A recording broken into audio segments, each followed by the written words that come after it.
You must give me free drinks immediately. Drop it with the free drinks crap. We believe in the power of free drinks. There are no free drinks. And if you're trying to rip me a new asshole, you're making a big mistake.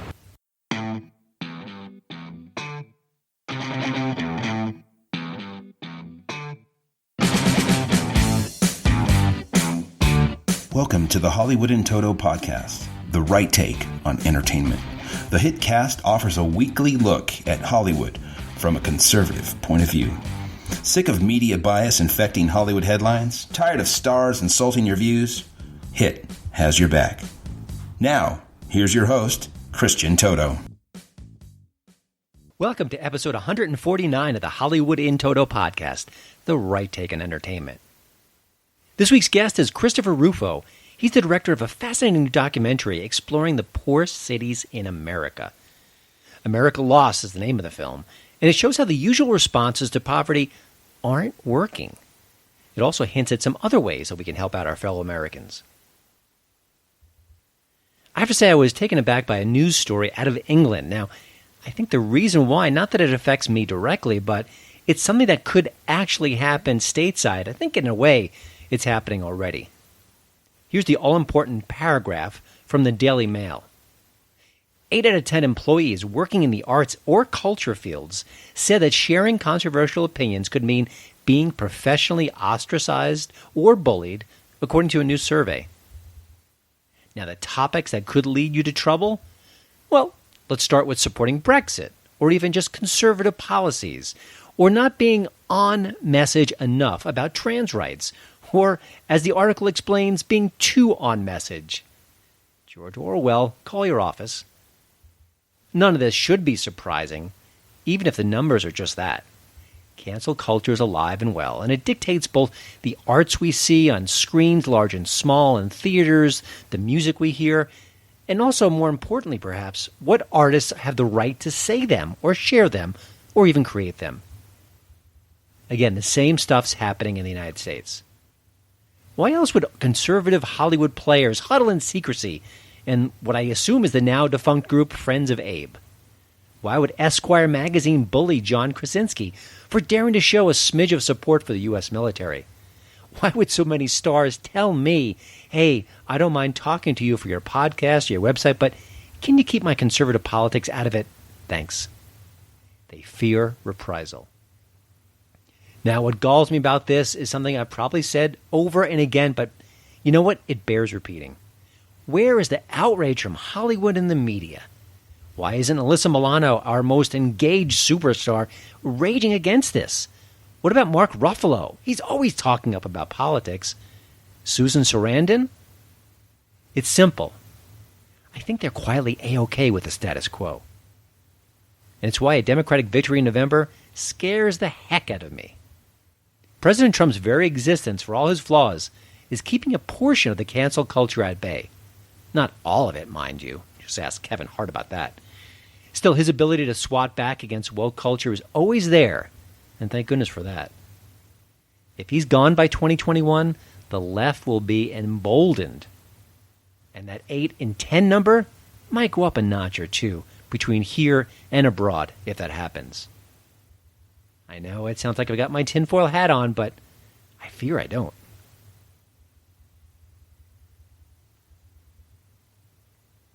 The HiT tweet of the week belongs to comedian Michael Ian Black.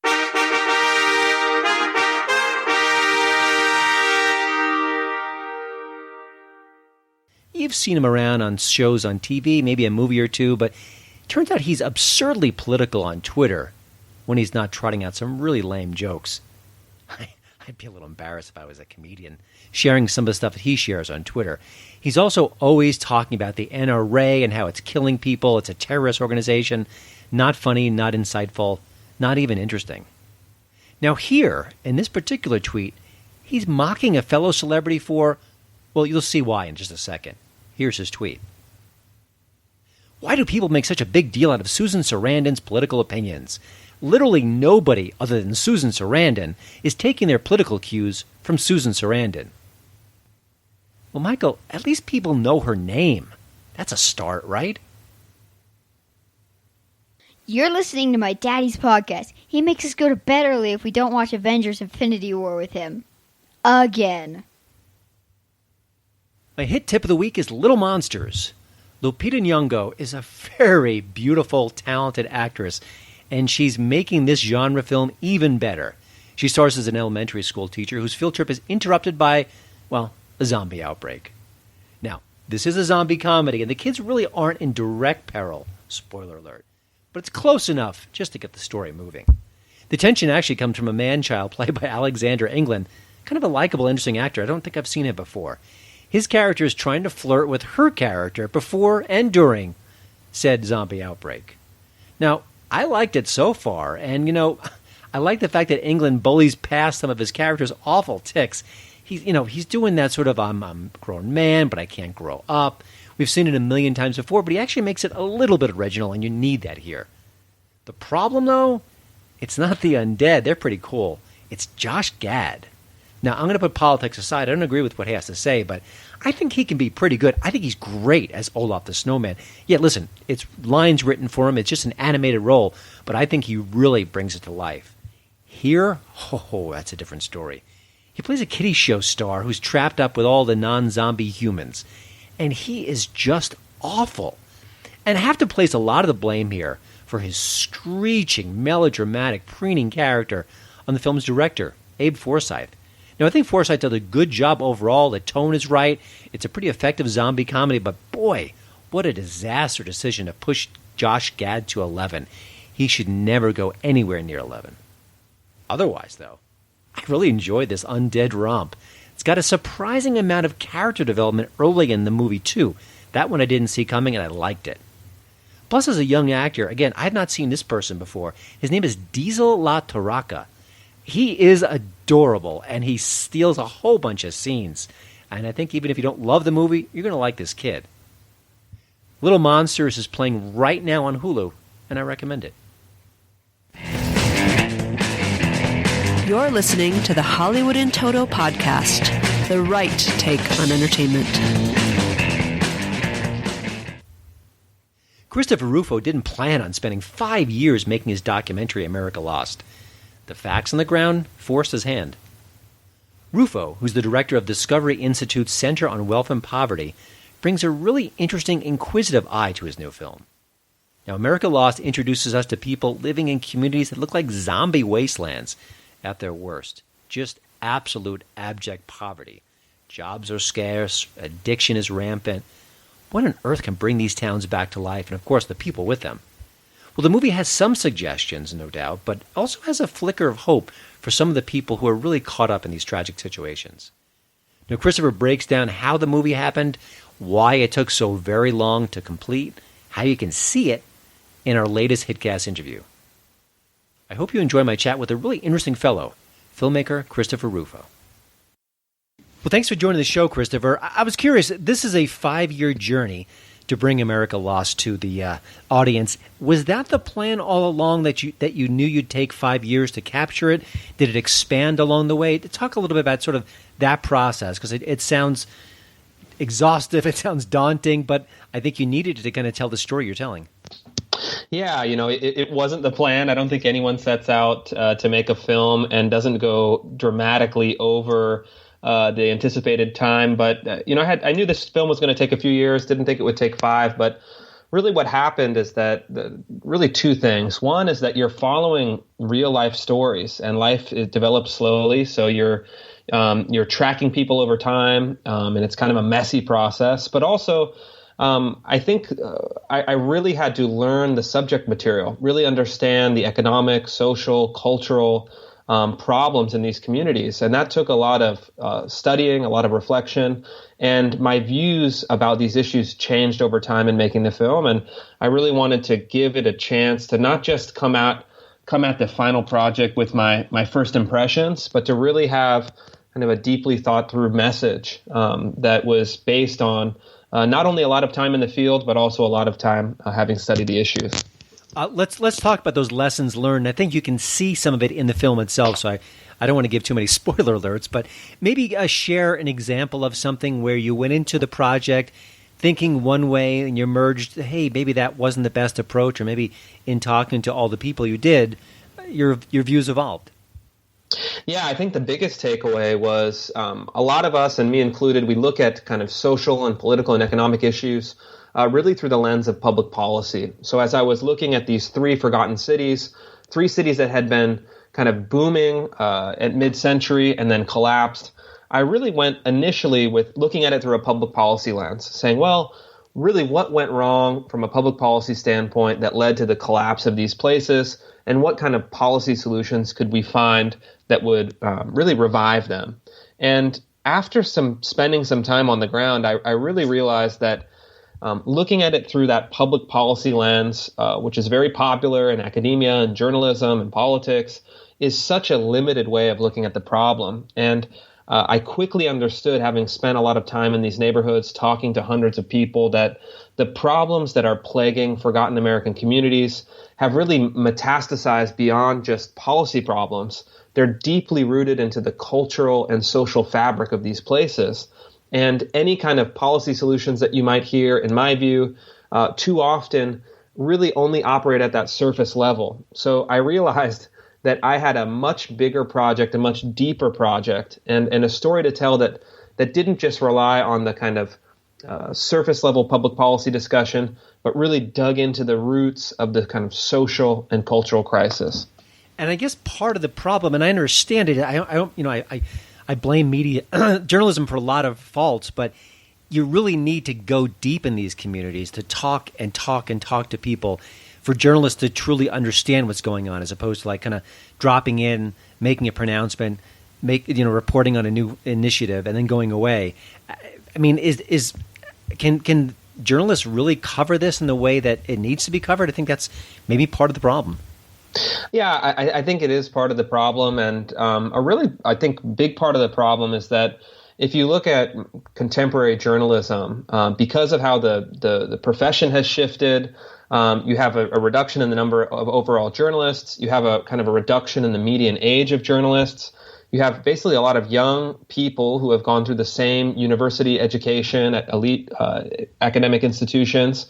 And they're focused, unfortunately, in places like DC, New York, LA, San Francisco.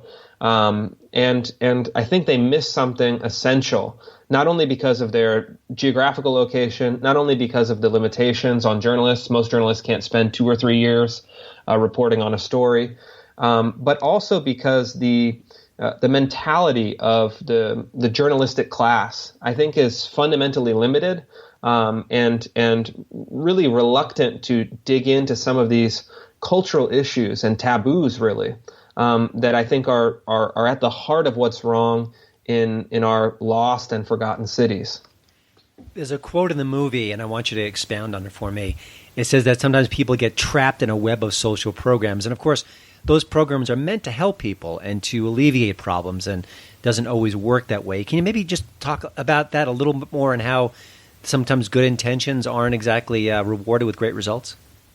Yeah, I mean, I remember vividly 2 examples. One, I was spending a lot of time just waiting in the lobby of the welfare office in Youngstown, Ohio, and listening to people to go to the counter, hearing their stories, hearing their real frustration with the system. And then the second really revelatory moment is I was talking to a number of young men in Stockton, California, and I was asking them, they were involved in a kind of a criminal justice reentry program. And I just said, really trying to get a sense of, what does your day look like? What does your week look like? And they were saying something that really just astounded me. They said, well, Mondays I have my probation appointment. Tuesdays I have my anger management class. Thursdays and Fridays I have to go to try to get my driver's license, go to the Social Security office. I have to show up at my court-appointed therapy programs. I mean, and you look at their week, and it's really dominated by a kind of gauntlet of social services.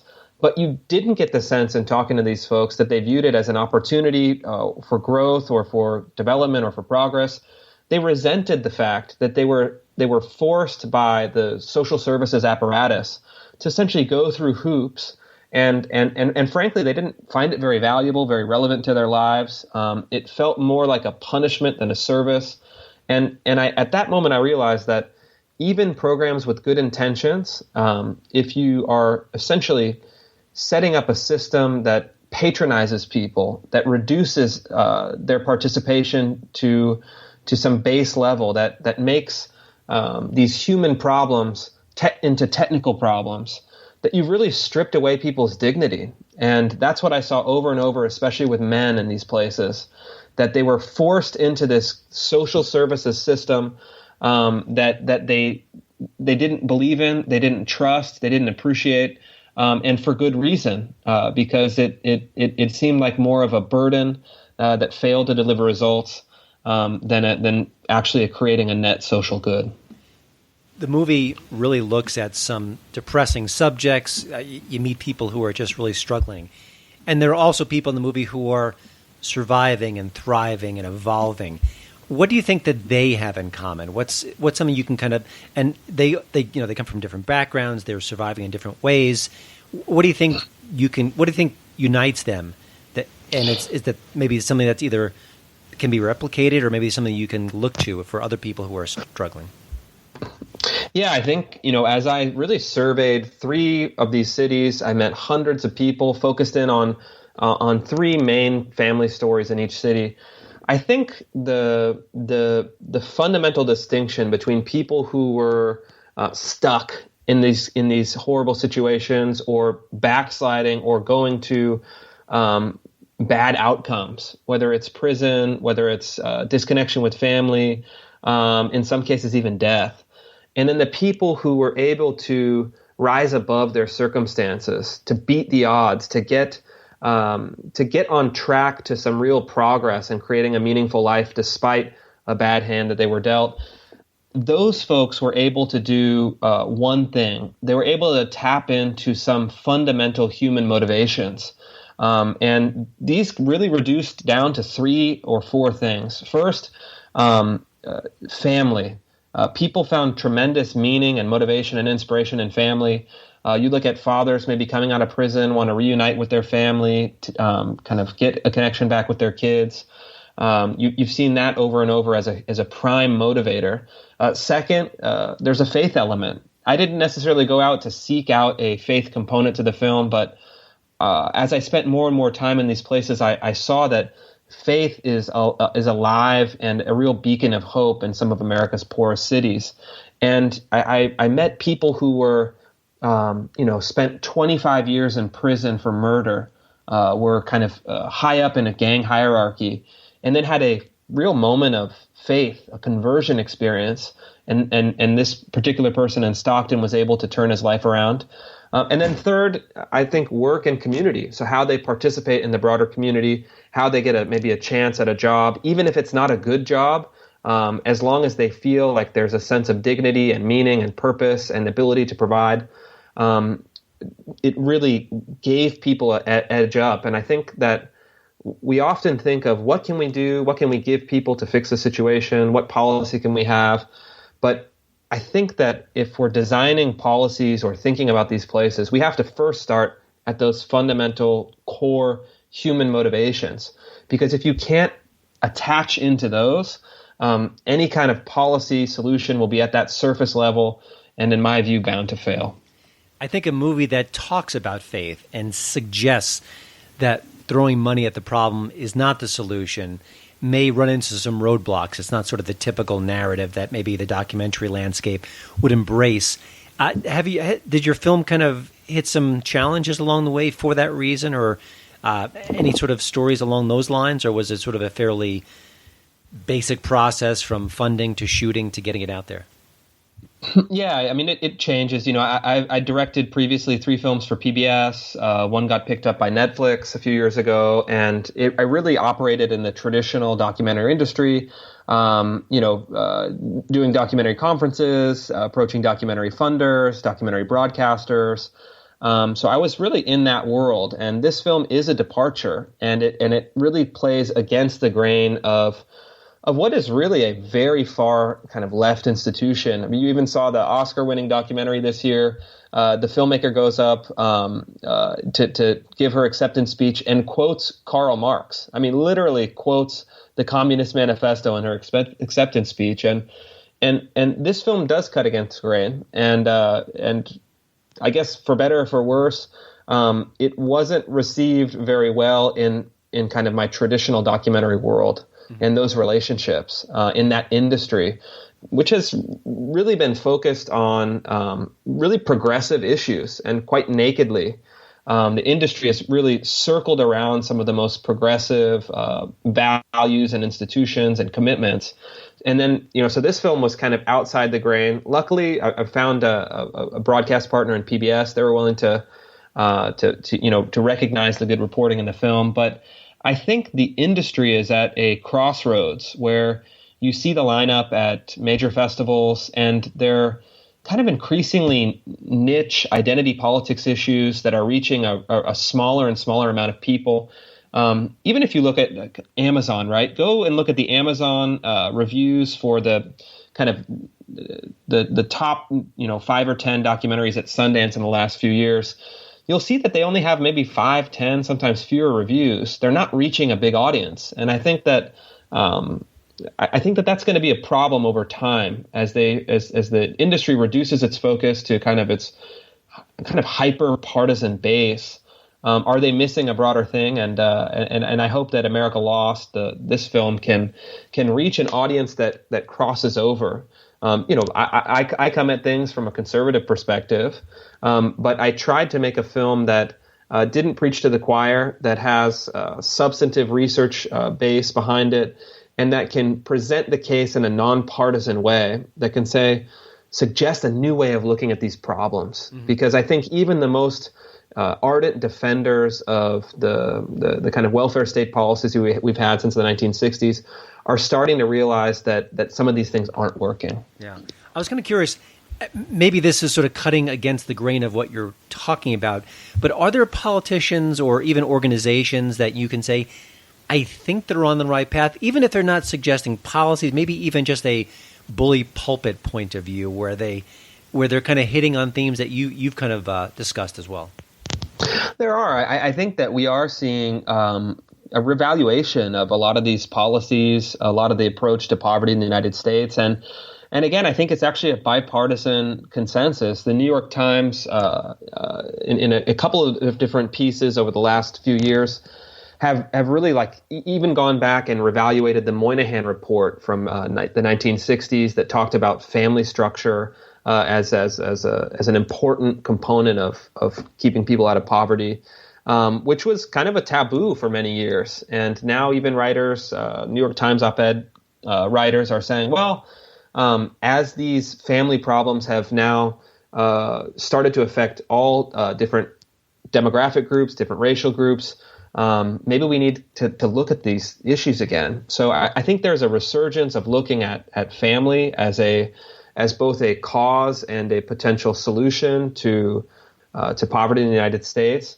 And I think people are also more and more open to faith as something that is meaningful and important, even in poor communities.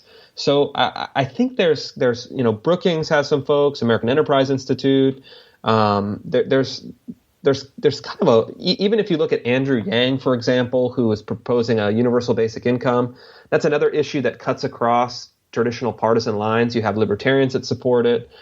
You have people on the left that support it. So I think we're entering an interesting period where we're going to have to start looking at some of these policy fundamentals. And I hope that the film can be a part of that conversation to show people who are maybe accustomed to looking at things in spreadsheets and data, through numbers, through policy briefs.